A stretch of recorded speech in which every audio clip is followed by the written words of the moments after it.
Meus amados irmãos, saúdo a todos com a paz do Senhor. Estamos em pé, vamos ler a palavra de Deus.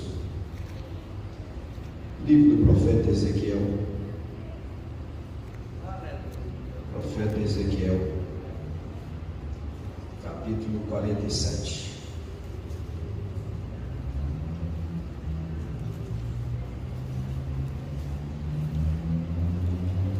Ezequiel 47,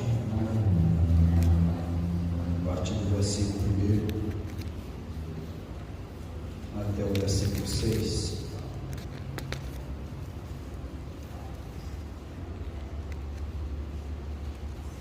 Diz assim a palavra: depois disso, me fez voltar à entrada da casa, e eis que saía umas águas de debaixo do umbral da casa para o oriente, porque a face da casa olhava para o oriente, e as águas vinham de debaixo, desde a banda direita da casa e da banda do sul do altar.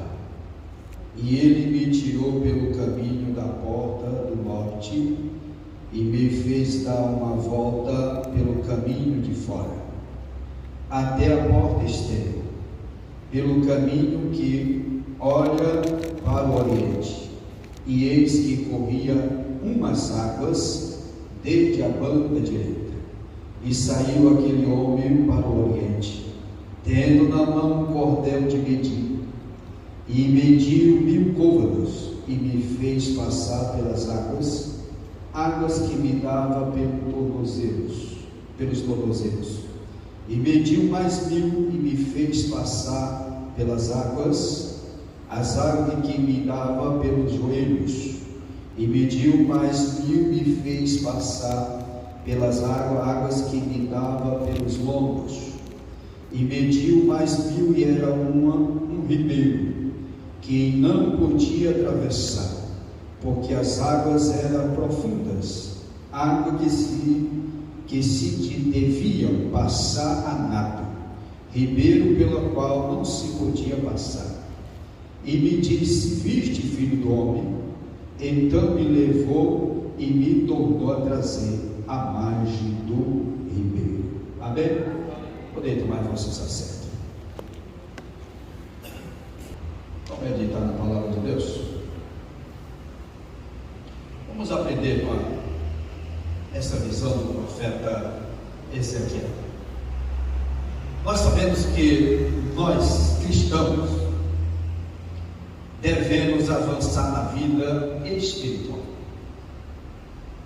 para alcançarmos aquilo que Deus nos preparou pela operação do Espírito Santo.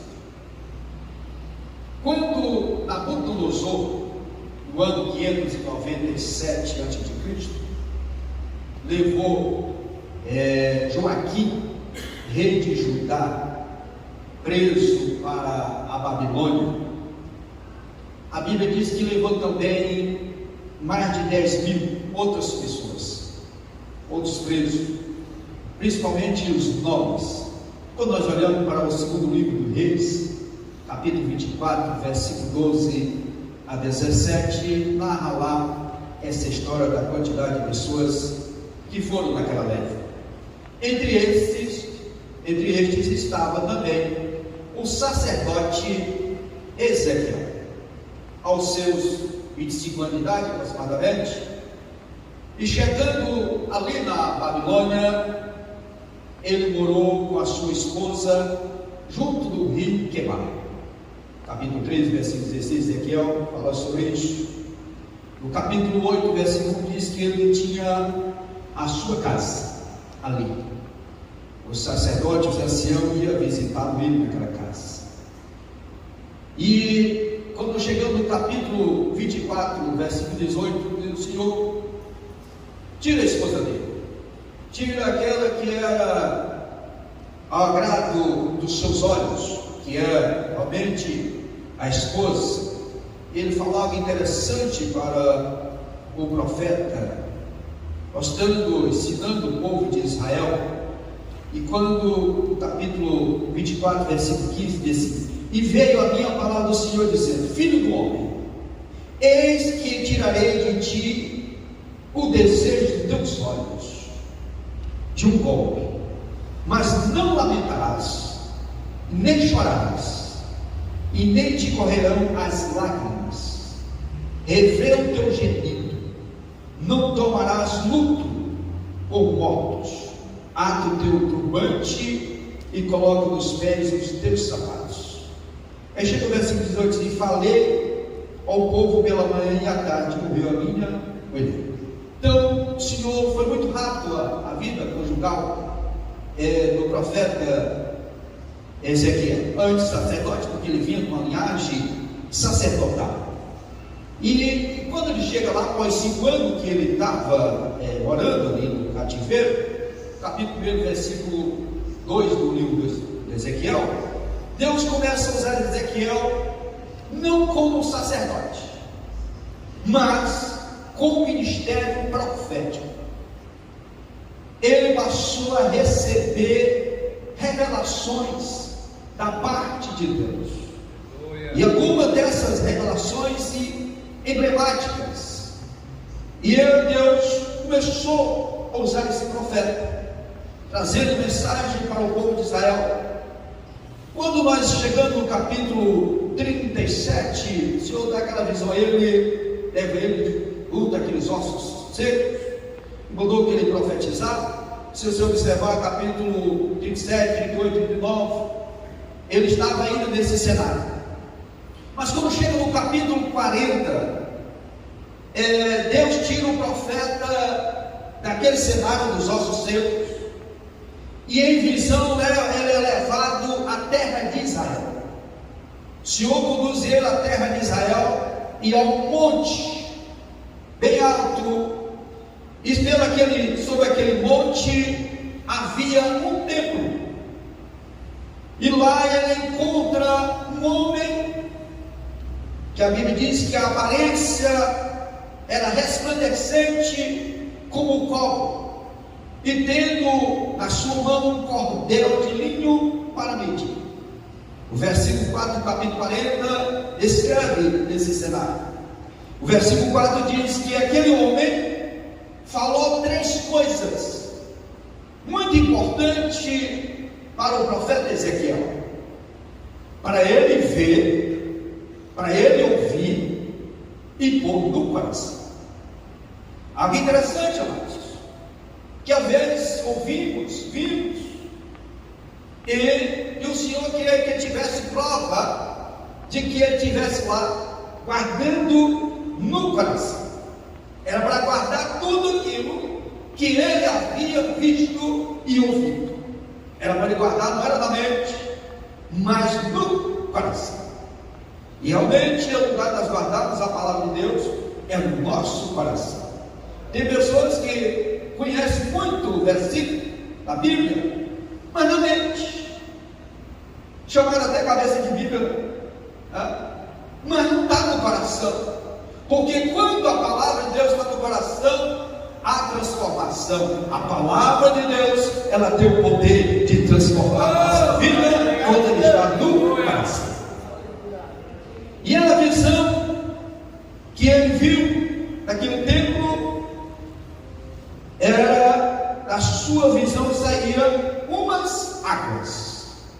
O capítulo que agora nós lemos diz que saíam umas águas.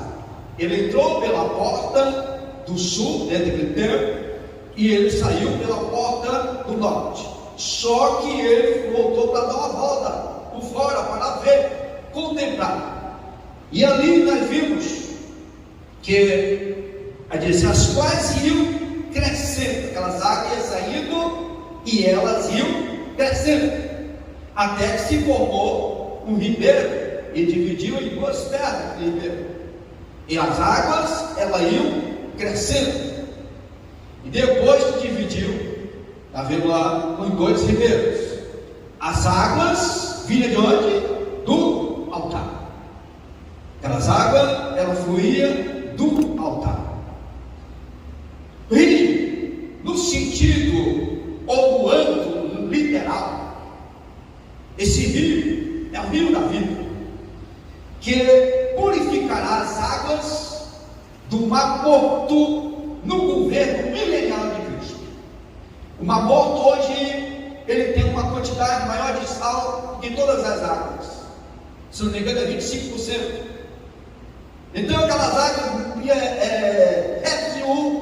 sobrevive naquelas águas, não tem sobrevivente naquelas águas pela quantidade de sal. Mas Ezequiel, ou seja, Zacarias, no capítulo 14 e no versículo 8 diz que estas águas vão sair e vão restaurar da vida ao Mar Morto. E naquele dia também acontecerá que correrão de Jerusalém águas vivas, metade dela para o mar oriental e metade dela para o mar ocidental. E no estio e no inverno sucederá isto. Então vai dar vida àquele mar, que hoje é considerado mar morto, nada sobreviver. Depois você pode observar no livro do profeta Joel, capítulo 3, versículo 18, fala isso. Isso no sentido literal, ele vai acontecer, é fato. Agora também este rio, nós podemos ver no sentido simbólico, porque simbolicamente este rio, ele representa o Espírito Santo. Quando nós olhamos lá para o Evangelho, segundo escreveu João, capítulo 7, versículo 38, o Senhor Jesus: quem crê em mim, como diz as Escrituras, rio de água viva correrão no seu ventre. E o versículo 39 diz que ele estava falando, ele fazendo menção do Espírito Santo. Então o Espírito Santo, ele também é conhecido como o rio. Também olhando esse texto no sentido alegórico, ele fala também a respeito agora da nossa chamada, fala do ministério, fala da nossa vida cristã. Então tem essas três aplicações sobre esse texto. Mas eu quero falar nesta noite sobre o Espírito Santo como esse rio. Observa que o profeta viu primeiro umas águas, as águas que depois se tornaram um ribeiro. Isto simboliza a operação do Espírito Santo na vida de uma pessoa, que muitas vezes começa tão pequeno, ela começa pequena, mas aos poucos vai crescendo, vai desenvolvendo.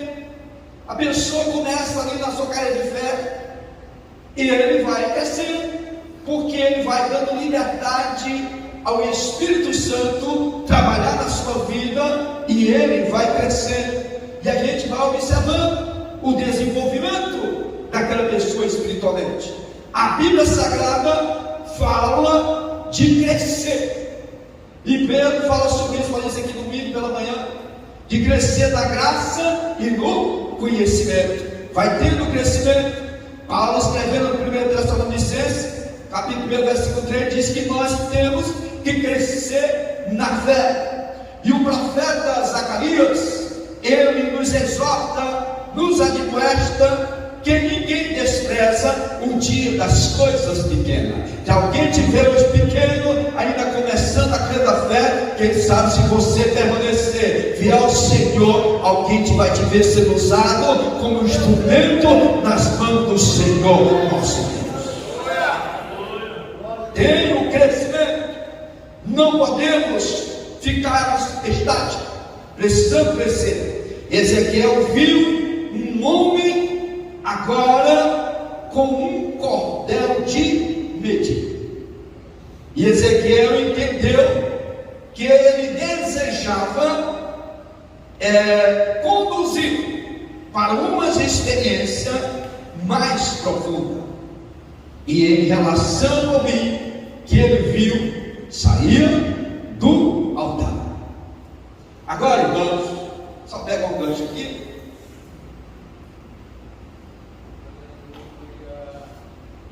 Que algo tem que manar é aqui do altar. É do altar. Tem que mandar alguma coisa aqui do altar. Porque hoje estamos vendo dias invertendo de valores. Que o mundo quer que venha de lá para cá, amado. Mas precisa ser mandado daqui para lá, para que depois venha de lá para cá. Alguém vem exaltar o nome do Senhor, mas precisa derramar água, que é o símbolo da palavra de Deus também, aqui no altar. É do altar que manda na nave do templo, é do altar. E às vezes alguém chega e quer encontrar que a igreja já esteja aquecida. Não, amado. A igreja do Senhor é aquecida pelo Espírito Santo, é claro, mas também pelo poder da palavra do Senhor nosso Deus. A nossa vida espiritual não pode parar, ela é contínua. A incumbência do Espírito Santo é nos guiar em toda a verdade.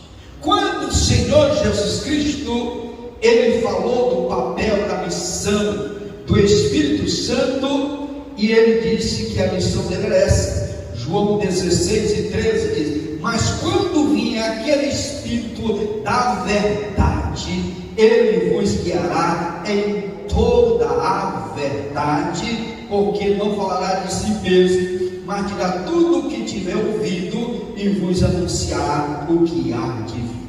Então, o papel do Espírito Santo é esse: é nos levar guiado em toda a verdade. Precisamos ser dirigidos por Ele. Para o que, amado? Para correr com paciência a nossa carreira. Eu não sei se você chegou ao final do ano cansado, né? Eu não cheguei cansado, não. Talvez você correu muito, e aqui o Espírito Santo nos ajuda nessa carreira. Você já imaginou aquela corrida paralímpica, né? Que a pessoa é cego, tem um que amarra a corda aqui dele, vai correr. E tem hora que um está na frente e o outro está atrás. Quando você quer correr na frente do Espírito Santo, você vai cansar. Quando você passa na frente dele, você vai cansar. Mas corra ao lado dele, esteja com ele, que você vai chegar ao final do ano, cumprir o seu papel, o seu trabalho, a sua função, aquilo que Deus te confiou, e você vai chegar e não vai chegar cansado. Porque a palavra do Senhor, nós temos que correr de tal maneira que não viramos cansar, mas alcançar aquilo que nos está proposto. Bendito seja Deus. Não canse, corra sem cansar. Isso nós precisamos do Espírito Santo nos induzindo, nos orientando, nos conduzindo nesta carreira e prosseguir para o alvo. Então nós temos algo a se alcançar. Paulo diz, escrevendo aos Filipenses 3:14, que nós temos algo a prosseguir. Então, correndo sem cansar. Não faça igual aqueles maratonistas que larga na frente e já começa a correr com todas as forças. Alguém está cansado. E vem aqueles que vêm correndo moderadamente, passa por ele e alcança. A diferença é que só um lá ganha, mas é que todos aqueles que foram fiéis e permanecer receberão a coroa da parte do Senhor Jesus. As águas que davam agora pelos artérios, pelos pés. Disse: o homem com cordel mediu agora para o profeta 1000 côvados, aproximadamente de 480 a 500 metros. E o profeta, na sua visão, ele viu a si próprio entrar no rio, cujas águas haviam aumentado, de modo que dava até cobrir os pés.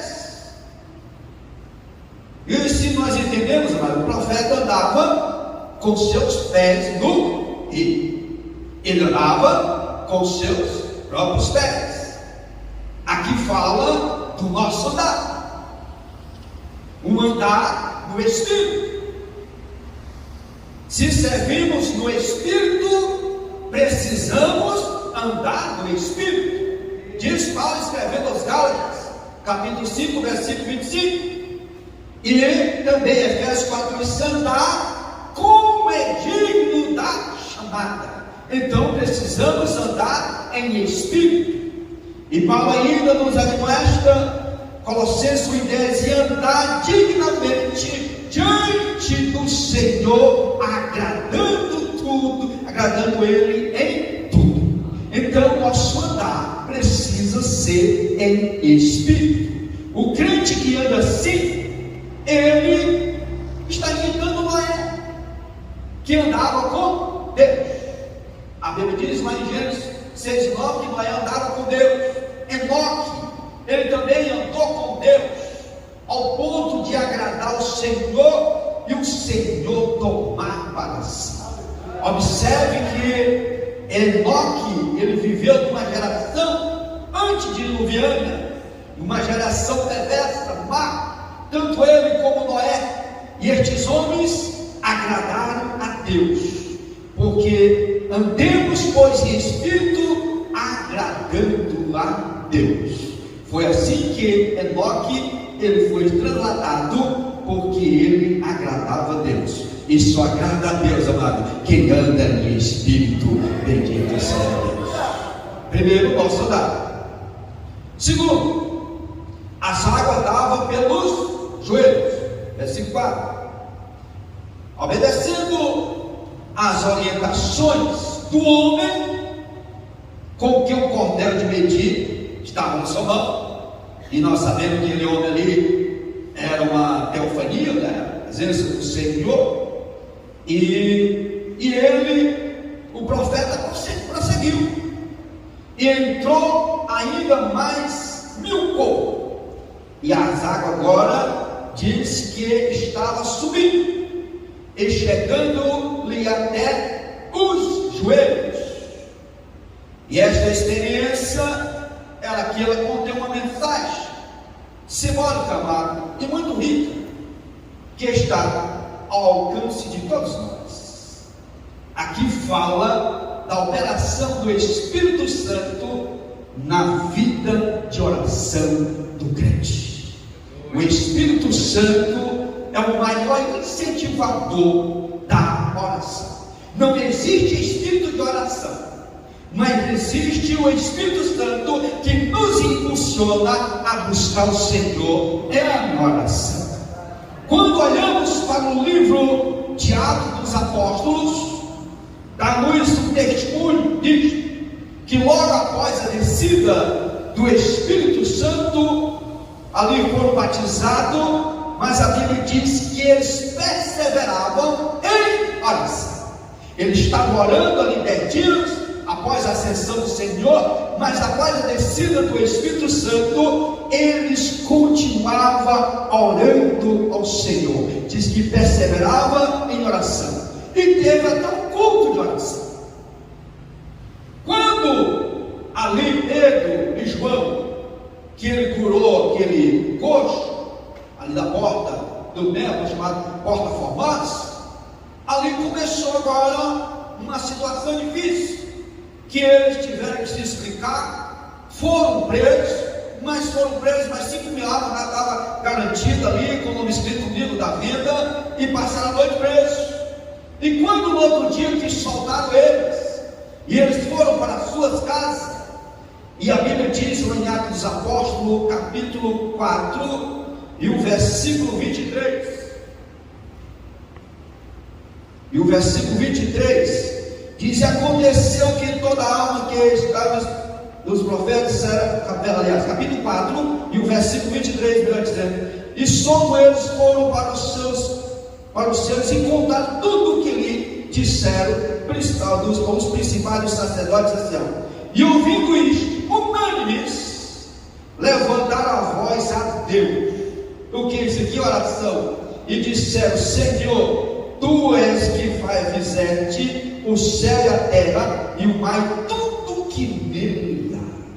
E ele faz uma retrospectiva lá no Salmo, Salmo 2, se não me engano, e falando sobre Davi, e aqui eles foram falar com o Senhor, e naquele culto de oração, a Bíblia diz que o Senhor respondeu, que o lugar foi movido ali pelo poder do Senhor. O que é isso? A oração. Oração é essencial. Receberam poder e ousadia para anunciar o Senhor Jesus. Para ali, todos que ia acontecendo era através da oração. Para separar os diáconos, os apóstolos estavam orando: Senhor, separa esses 7 aqui, para servir na casa, servir as viúvas. Quando foi para mandar os missionários, disse: olha, separa, o Espírito Santo da mão. Por quê? Porque estava orando. O Espírito Santo é o que nos impulsiona a buscarmos ao Senhor. O Espírito Santo também nos ajuda a vencer a resistência que os demônios querem opor para nos impedir a orar. Quando nós olhamos lá para o livro do profeta Daniel, capítulo 10, versículo 2 e 12 a 14, nós vimos isso, que ele estava orando e a oração não subia. Foi preciso Miguel vir desbloquear e a oração chegou diante do Senhor nosso Deus. O inimigo às vezes quer colocar desânimo, quer colocar tristeza, para você não orar, mas o Espírito Santo da verdade, que está na sua vida, que está nas nossas vidas, ele nos impulsiona a buscarmos ao Senhor em oração, até recebermos a resposta da parte do Senhor nosso Deus. Aleluia. Quando nós voltamos aqui, livro do profeta Isaías, capítulo 62, nós vimos aqui que nós temos que buscar a resposta até o Senhor nos responder. Capítulo 62, versículo 6 e 7 diz: ó Jerusalém, sobre os teus muros luz guarda, em todo dia, em toda noite, e não calarão. Ó vós que fazeis menção do Senhor, não haja silêncio em vós, e nem estejais em silêncio, até que confirme e até que ponha a Jerusalém o louvor na terra. Aqui está nos ensinando que nós temos que orar até recebermos a resposta de Deus. E eu te digo nesta noite que Deus não te deixa sem resposta se buscar Ele em oração. Precisamos de entrar no rio até os joelhos para obtermos a ajuda do Espírito Santo, e Ele nos ajuda. Olha o que diz aqui Romanos capítulo 8 e o versículo 26: e da mesma maneira também o Espírito ajuda as nossas fraquezas, porque não sabemos o que havemos de pedir como convém, mas o mesmo Espírito intercede por nós com gemidos inexprimíveis. Tem vezes que nós não temos nem palavra, a luta é grande, a batalha, a angústia, não temos palavra, mas naquele gemido o Espírito Santo leva ele diante do Senhor, e ele sabe o que você está dizendo para o Senhor nosso Deus. Ele ouve e Deus responde ao nosso clamor. Bendito seja o nome do Senhor. Terceiro, as águas davam pelos lombos. O cingir dos lombos era algo muito comum na Palestina, pois o povo vestia os mantos, as túnicas compridas, e que dificultava certo trabalho, desenvolvimento, e eles cingiam, isto é, prendia as suas túnicas com o cinto, e o cinto ficava sobre os lombos. Então era algo comum, e o profeta entrou no rio até os lombos, e serve-nos como um símbolo da ajuda que o Espírito Santo quer dar também para todos nós, para cingir e estarem preparados para fazer aquilo que Deus quer que façamos, aquilo que quer que nós façamos. E aqui eu aprendo aqui, amados, a Bíblia fala de 3 sentidos em que o crente deve se cingir. Primeiro, devemos estar cingido para enfrentar a luta contra o mal. Não é contra a carne e o sangue, mas é contra o mal. E Paulo dá essa receita escrevendo a carta aos Efésios, capítulo 6 da carta aos Efésios, versículo 10. Diz assim: no demais, irmãos meus, fortalecei-vos no Senhor e na força do seu poder. Versículo 14: estais, pois, firmes, tendo cingido os vossos lombos com a verdade e vestido a couraça da justiça. São o cinto da verdade. Aqui está falando exatamente, é necessário que nessa luta espiritual nós precisamos estar com a verdade. Eu falei aqui dias atrás que as vestes novas, as vestes espirituais, elas só seguram em nós se tivermos com a verdade. Se tiver mentira, não vai segurar nós. Só segura a verdade. Se tiver mentira, você vai ser envergonhado, o inimigo vai lhe envergonhar, vai passar vexame. Mas se você estiver na verdade, o Senhor vai te usar e vai te honrar. Bendito seja Deus. Cingido para o trabalho. E o Jesus, ele deixou esse exemplo quando nós olhamos para o que escreveu o apóstolo João, capítulo 13 e o versículo 4. Levantou-se da ceia, tirou as vestes e, tomando uma toalha, cingiu-se. Ele cingiu para trabalhar, para fazer a obra, ali demonstrando aquele trabalho humilde diante dos seus discípulos, que alguns nem queriam aceitar. Jesus fazia aquilo. Jesus não estava deixando, instituindo uma doutrina, não. Jesus estava dando um exemplo de humildade. E aqui nós precisamos estar cingido para o trabalho. Alguém lhe ver, conhecer, saber que você é um homem de Deus, que é uma mulher de Deus, e está cingido para o trabalho dele, para a obra do Senhor. E acima de tudo, vendo em nós a humildade. Só trabalha com o Senhor que é humilde. Alguém arrogante não trabalha com o Senhor. Ele não vai adiantar, porque ele vai trabalhar para alguém ver. E o Senhor não é isso que Ele quer. Ele quer que o nome dEle seja glorificado através das nossas vidas. Terceiro, cingido para a partida. Observando lá no livro do Êxodo, capítulo 12, versículo 11, que quando o povo de Israel, na saída ali do Egito, que fizeram aquela última refeição, eles estavam cingidos, estavam preparados para sair do Egito. Eles estavam ali aguardando o momento para eles sair daquele lugar, e assim aconteceu. Quando nós olhamos para o Evangelho segundo escreveu Lucas, capítulo 12 e o versículo 35 diz: estejam cingidos os vossos lombos e acesa as vossas candeias. O que é isso, amado? Fala da vigilância, de nós estarmos preparados, cingidos, para quando Deus anunciar, deu sinal do toque da trombeta, nós estejamos prontos, preparados para subir no encontro do Senhor Jesus Cristo. Precisamos estar cingidos e com as lâmpadas acesas, porque também fala do Espírito Santo, que é o azeite também nas nossas vidas, para as lâmpadas permanecer acesas diante do Senhor. Então vamos entrar mais no rio do Espírito, para que as águas cheguem até os lombos, para assim entrarmos em tudo cingidos e preparados para o encontro do Senhor. Quarto, as águas que se deviam passar a nada.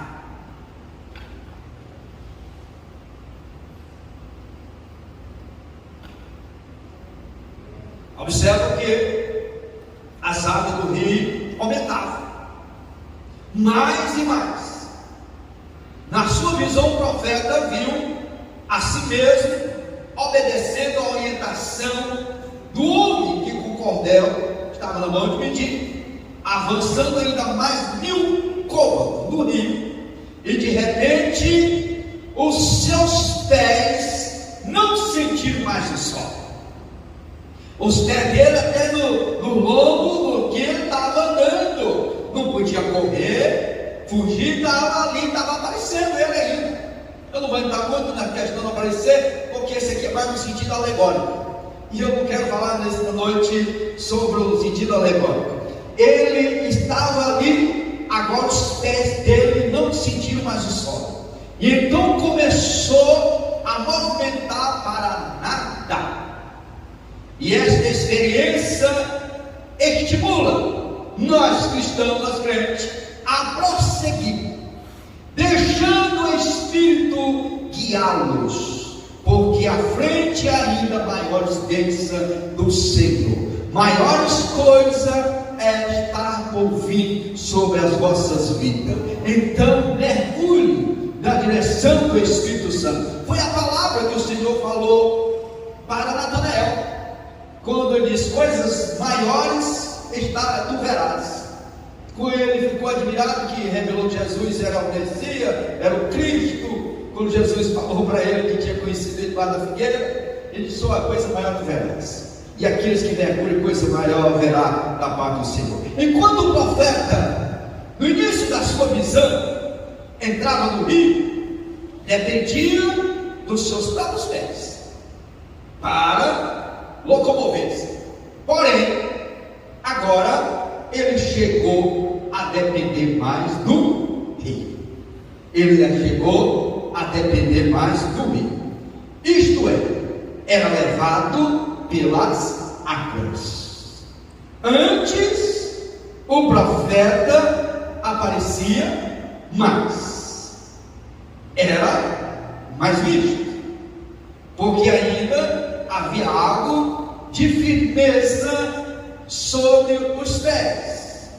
Porém, agora ficou escondido pelas águas. E aqui não tem como falar um pouco sobre a alegórica. Ele agora já não estava aparecendo, pastor Paulo Sérgio. Até então estavam vendo ele, mas agora já não estava vendo ele. Por quê? Porque as águas já estavam cobrindo todo ele. Ele já não estava mais com seus pés firmados no solo. Ele estava agora sobre a rede das águas. Isto, amados, nos faz lembrar de João Batista, quando ele disse: é necessário que ele cresça e eu diminua. Aleluia! Que ele cresça e eu diminua. Amados, sabe por que muitas pessoas às vezes não crescem, ou às vezes não faz? Porque ele quer concorrer com o Espírito Santo. Ele quer concorrer com o dono da obra. Ou seja, ele quer aparecer com o Senhor. Amado, nós não temos que aparecer, mas o Senhor, Ele que tem que aparecer. Bendito seja Deus. Alguém reclama: pastor amado, o senhor não gosta da gente, não, daquele lugar, eu não gosto de aparecer. Porque quem tem que aparecer é o Senhor Jesus Cristo, é o Espírito Santo que está na minha vida e na sua vida. E João, ele teve essa preocupação dele não aparecer, mas disse: só quando alguém vem querer falar: está vendo, lá está crescendo e tudo assim. Não, mas deixa ele é o Senhor, eu só sou o servo dele, ele já está sandália do soninho. Então, deixa o Senhor crescer, não concorra com o Espírito Santo. Paulo orava pelos crentes da Galácia para que